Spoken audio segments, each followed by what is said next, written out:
Bem-vindos todos vocês ao Saber Direito Debate. O nosso convidado de hoje escreve livros há mais de 30 anos. Já produziu obras sobre grandes nomes como Che Guevara, Machado de Assis, Shakespeare. Hoje ele se dedica a uma área diferente, o português jurídico. A nossa conversa é com o professor Marcelo Paiva. Seja muito bem-vindo ao Saber Direito Debate, professor. Obrigado. Professor, vamos começar falando dessas primeiras obras sobre nomes em destaque, como Che Guevara, Machado de Assis, igual falamos. Onde que nasceu essa vontade de escrever? Eu sempre gostei de escrever, né? E quando eu fiz o vestibular, o primeiro curso que eu fiz foi jornalismo, e eu adorava escrever. Então, logo no primeiro ano, eu tive um professor lá em São Paulo, chamado Costela, que era um escritor também, e ele me incentivou muito. E eu escrevi 2 livros, tá? Eu escrevi 2 peças de teatro, foram até apresentadas em Campos do Jordão, no Festival de Campos do Jordão, e depois eu passei mais para o material didático. Nesse meio tempo, existe uma editora em São Paulo chamada Martin Claret, e o Martin Claret, que era o dono, idealizou uma coleção chamada Pensamento Vivo de, que era uma coleção voltada para universitários. Era um livro bem objetivo, direto, e como ele fazia jornalismo, ele convidou para preparar alguns. E eu preparei 7. E os livros, para a sorte dele, assim, eles fizeram muito sucesso na época, fizeram muito sucesso. Então foi uma parte que eu trabalhei mais com biografias, com pesquisas. E como foi lidar com esse sucesso? Ali foi assim, porque era muito novo também, né? Eu tinha 18 para 19 anos, o Che Guevara vendeu 300 mil exemplares. Quer dizer, foi uma venda muito grande, mas foi muito grande mesmo. Vendia em banca de revista, até hoje vende. A Ed Ouro comprou os direitos e ela publica. Então foi um momento, naquele momento, tá? Foi mais um trabalho de jornalismo mesmo, e depois passei mais para o livro didático. E já são 45 livros. 46 agora, 46, é. Todo ano eu publico algum livro, sempre com alguma área mais específica. E como que funciona a pesquisa? O senhor é muito apaixonado pelo que faz, pelo visto. Eu gosto muito de ser professor e gosto muito de ser escritor. E cada vez mais a gente vai ficando criterioso, então o livro vai ficando mais demorado.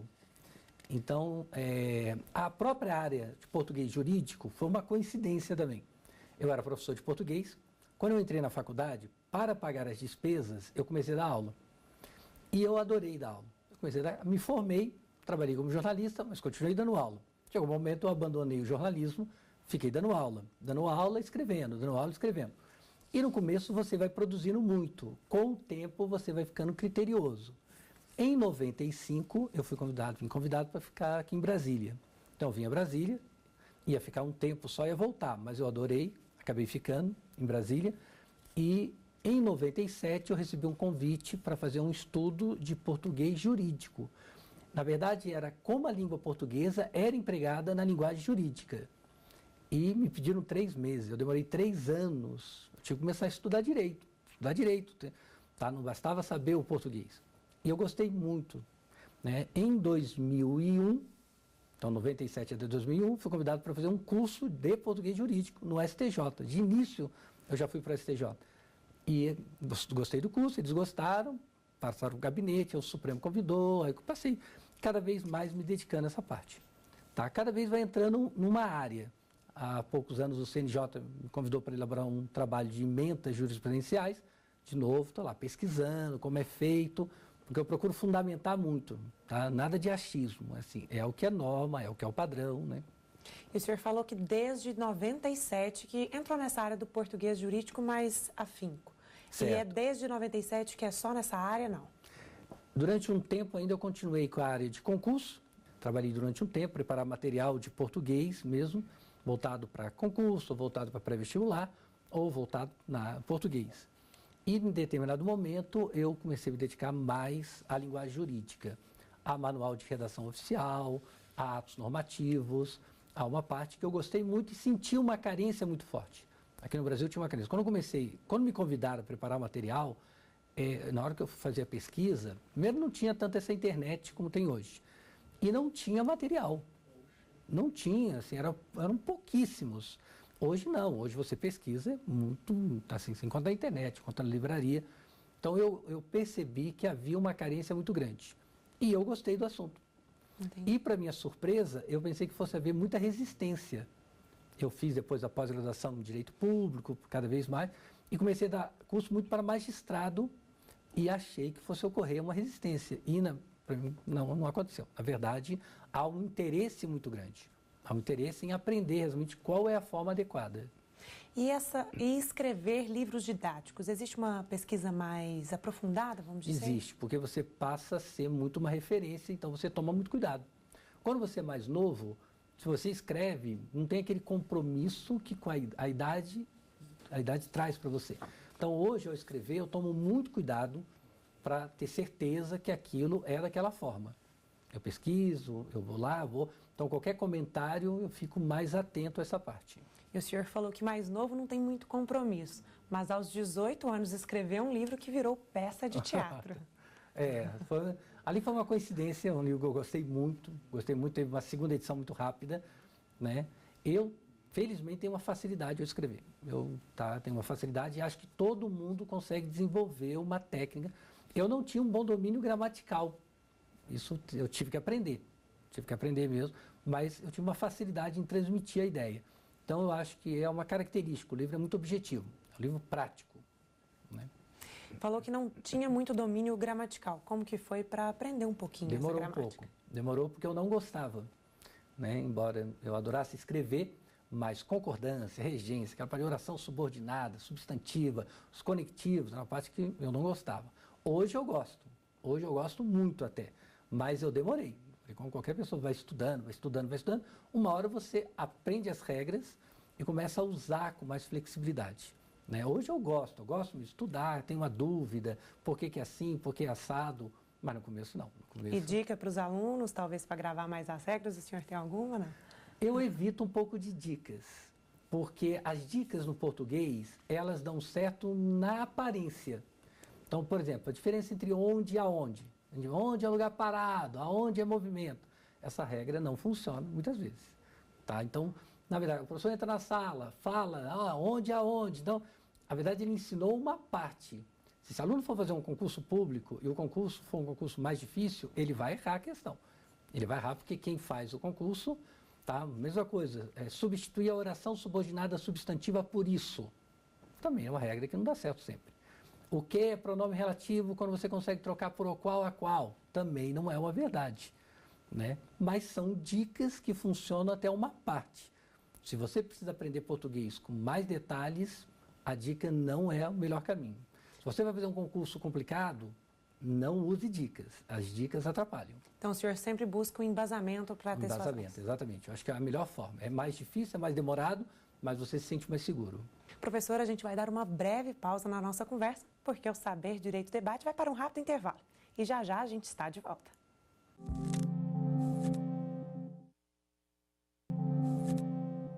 Saber Direito Debate está de volta.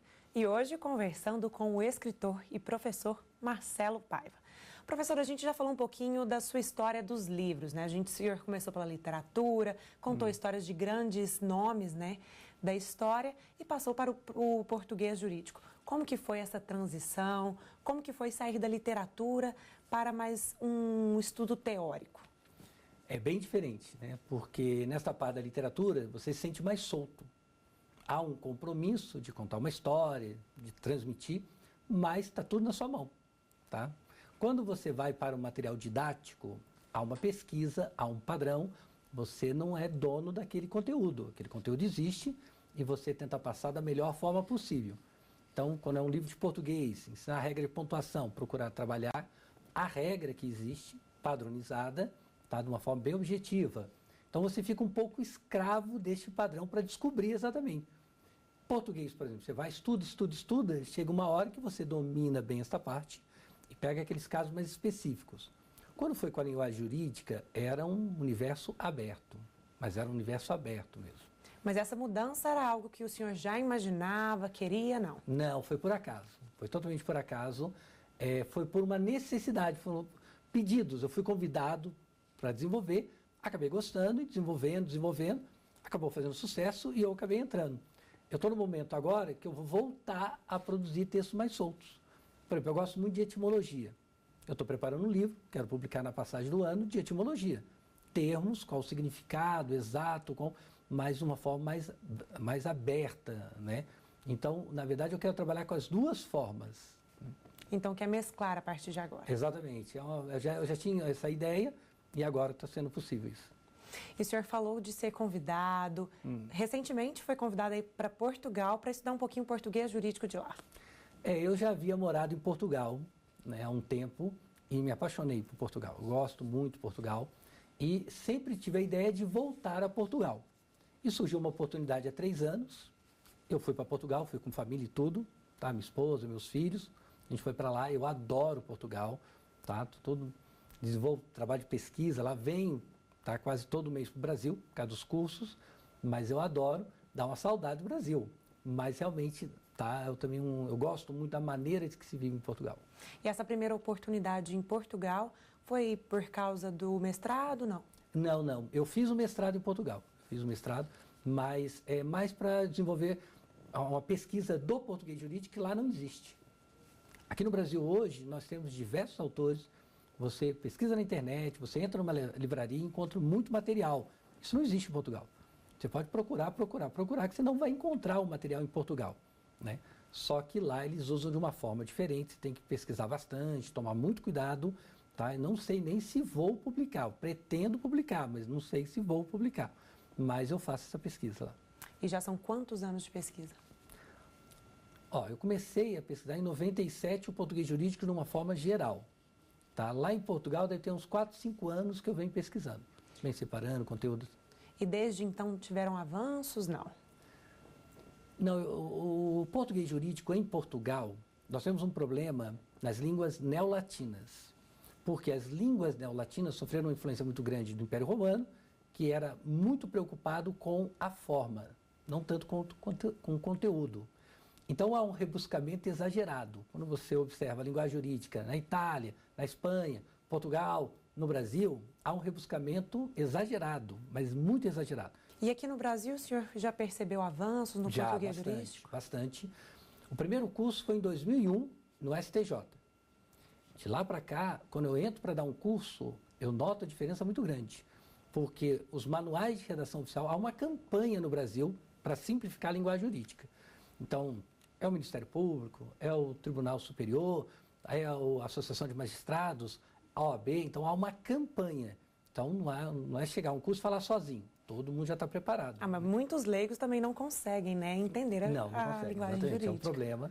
Tá? Vai melhorar mais, cada vez mais, mas ainda há muito rebuscamento. E uma campanha do senhor seria por essa mudança, não? Seria, sou totalmente. O problema é que o que ocorre é o hábito. Primeiro, as faculdades deveriam ensinar a língua portuguesa bem empregada. Então, nós temos diversas expressões totalmente inadequadas que são tidas como corretas. E é muito comum encontrar, não, mas é linguagem técnica. Não, tem nada de linguagem técnica. Existe a linguagem técnica em vários termos, mas em vários outros são falhas. Então, o uso do vez que, o uso do posto que de forma inadequada, tá? Vários termos, quando dou, quando dá, resta aprovado. São termos inadequados na língua portuguesa, não tem nada de linguagem técnica. Mas eu noto que vem melhorando muito, tá? Eu trabalho bastante com os tribunais, eu percebo isso. E nós podemos falar que essa mudança, que ainda vai vir também, o senhor falou que vai vir, seria também pelo aumento de pesquisadores na área do português jurídico, não? Concordo com a sua observação. Acho que tem muitos pesquisadores, bons pesquisadores, fazendo excelentes trabalhos, muito em São Paulo.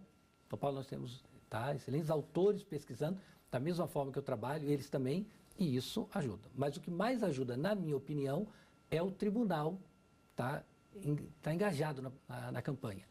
Tá? O concurso público cobrar de uma forma adequada, tá? Corrigir os erros que nós temos, os equívocos.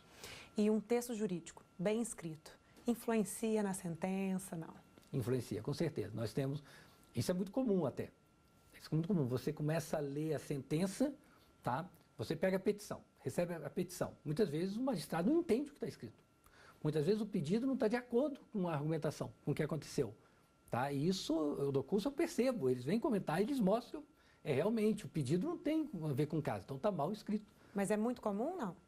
É muito comum. O que eu noto que é mais comum é o advogado ou o magistrado, ele sabe o direito, ele conhece o direito, mas ele não consegue transmitir no papel o que ele sabe. Então, o texto fica muito aquém do conhecimento dele. Isso é o que eu mais noto. Tá? Tanto na parte de advogado como na parte de magistrado. Mas eu noto que os magistrados estão melhorando. Os magistrados melhoram muito. Os advogados, nem tanto. E por que essa melhora? Eu acho a campanha dos tribunais, os tribunais vêm funcionando, e algumas OABs, mas a OAB tem que estar engajada. Por exemplo, a OAB de São Paulo é uma OAB engajada. Ela ensina, ela pede a concisão, então tá, o advogado, o estudante de direito, se sente motivado a fazer. Né? Eu acho que as OABs deveriam se engajar mais nessa parte. Eu fiz um curso há pouco tempo, na OAB à distância, que nós tivemos em um estado só, e nós tivemos mais de 1.000 alunos. Quer dizer, há um interesse em aprender. Tá? Na verdade, falta possibilitar que esse aluno aprenda realmente. Então está faltando disponibilidade de cursos, talvez? Eu também acho, Está mais na parte dos advogados. Meu professor, nós vamos para mais um rápido intervalo. Não saia daí.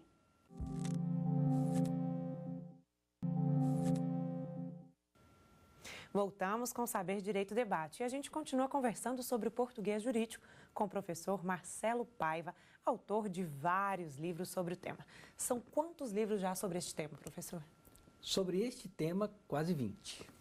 Tá? São 46 no total, e o português jurídico, porque tem português jurídico para magistrado, português jurídico para advogado, português jurídico para servidor público. Então, quase 20 com pequenas diferenças ali de enfoque. E o primeiro que o senhor trouxe foi esse português jurídico. Esse podemos falar que é um português jurídico geral, para todo mundo. Esse é mais voltado, é geral e mais voltado para quem trabalha diretamente, magistrado, por exemplo. Né? Ele trabalha diretamente com essa parte, então é um livro mais completo. É um livro bem completo. Eu trabalho a linguagem jurídica, as padronizações, eu trabalho vocabulário, a parte de oratória, a parte de retórica, como argumentar. Então, é um livro para quem trabalha e gosta de pesquisar. E este livro, como foi fazê-lo, como foi escrevê-lo? Esse livro, eu já vinha dando curso em alguns órgãos e o CNJ, há alguns anos, me convidou para preparar um curso específico de português jurídico, voltado muito para magistrados e conselheiros. E este livro é o fruto dessa pesquisa, exatamente dessa pesquisa que nós temos. E o segundo livro que o senhor trouxe chama Português para Provas e Concursos. O nome já fala. Já fala, é um português geral, é um português amplo, bem geral, para aquela pessoa que quer aprender português. Tá? Não só para provas e concursos. A pessoa que quer aprender português, eu procurei trabalhar os tópicos gramaticais, com muita prática, muito exercício e comentários dos exercícios. Então, é um livro bem completo nessa parte. Aí o senhor falou que trabalhou um pouquinho nos comentários dos exercícios nesse livro também. Exatamente. No livro, então, é aquele aluno que quer aprender, então ele aprende a teoria, faz o exercício, tem um comentário, se a questão está certa, está errada. Né? E precisam ser alunos de direito para lerem esse livro? Não, esse é geral. Esse é para qualquer pessoa que tem interesse em português. E este português jurídico já está na 10ª edição. Já está na 10ª edição. Este é o que mais vende na área de português jurídico. É um português jurídico bem objetivo, mas bem objetivo mesmo. Ele não tem exercício, ele é um trabalho de pesquisa dos principais tópicos. Então, tal expressão, está certo ou errado? Eu quero usar número, como se usa número na linguagem jurídica? Tá? Como usa sigla? Então, é um livro de referência, de padrões, né? E este aqui é mais para alunos. Esse aí serve para estudantes de direito, para advogados, para servidores públicos. E esta 10ª edição, o senhor sempre está atualizando, todos os anos? Eu procuro atualizar todos os livros quando surge uma nova edição.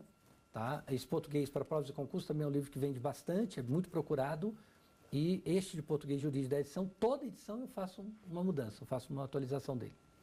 E hoje em dia já tem outros grandes autores aqui no Brasil para português jurídico, não? Tem, nós temos, principalmente em São Paulo, nós temos, eu recomendo, tá? Tem alguns livros. Sempre que você procurar português jurídico, você vai encontrar, tá? Alguns bons autores. Tem um livro chamado Português Jurídico de São Paulo, em São Paulo também, não me lembro o autor agora, mas também é muito bom, gosto muito dele, é um de capa preta, tá? Que também ele você encontra fácil em várias livrarias que nós temos.